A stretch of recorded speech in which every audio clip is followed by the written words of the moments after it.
راشي چې نن د امریکا یو غټ سوپر مارکیټ د توخان نوم یې دی کاسکو. هغه چې دوی څه لري اول خو دا هغه دوی هغه ټي ویان لري، الکترونیکي سامان هم لري، براس کاک هم لري، همداسې نور هم کور دپاره کڅه اخلي،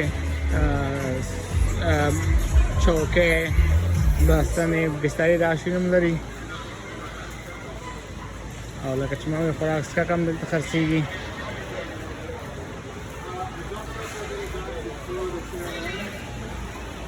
او موبایل هم دلته خرڅېږي.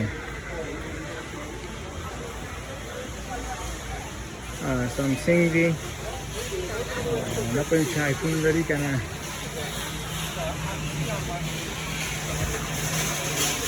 دلته بیا راشئ، هلته ساعتونه خرڅېږي، ګوتې، څه رقم ساعت یې اخلئ څه دلته د $100 نه ونیسه تر $500 پورې هم شته، شپږ 700 پورې هم شته. هغه دی بل څه دي په $10 دي. کپړه جامه هم پکې خرڅېږي.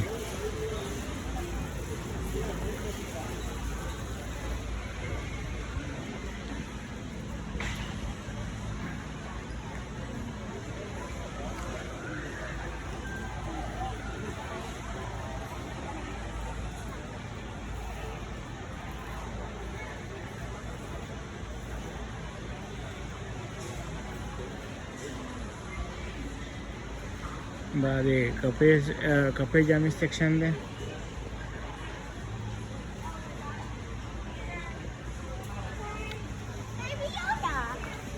کرتې دي ساده راغلو. او دا د ماشومانو دپاره پکې موټرې هم خرڅېږي.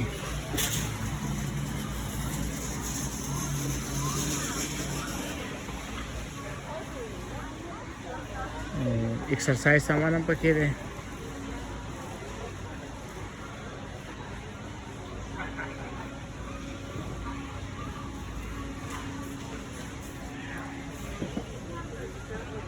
the Christmas gift number ಆಗಲಿ ರೀ.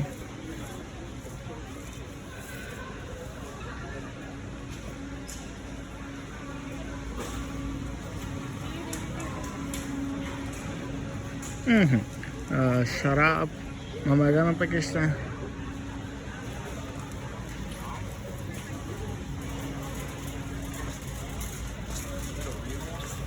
نو دا بیا د شرابو سیکشن دی. دې ځای نه به زه راوځو، دلته څه کوو مونږ. نو بیا دا د خوراک څښاک او د میوې سیکشن دی او د سبزۍ سیکشن دی.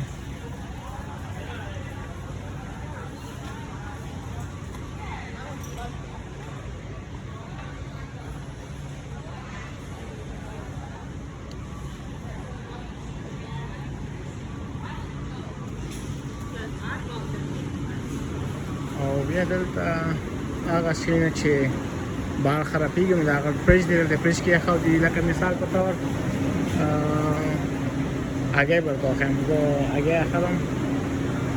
دا هغه شیونه چې بهر خرابېږي نو دلته ننه یې ایښودي دي. دلته د هغه فریج دی. الوګان مماګان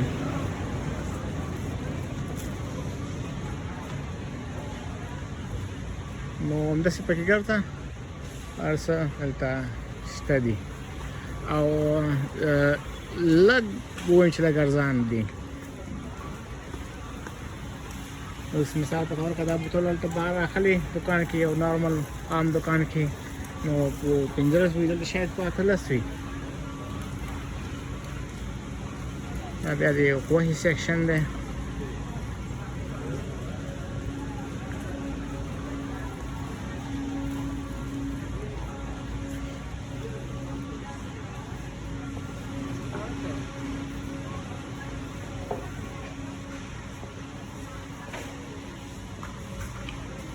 دا کالي هم پکې دي.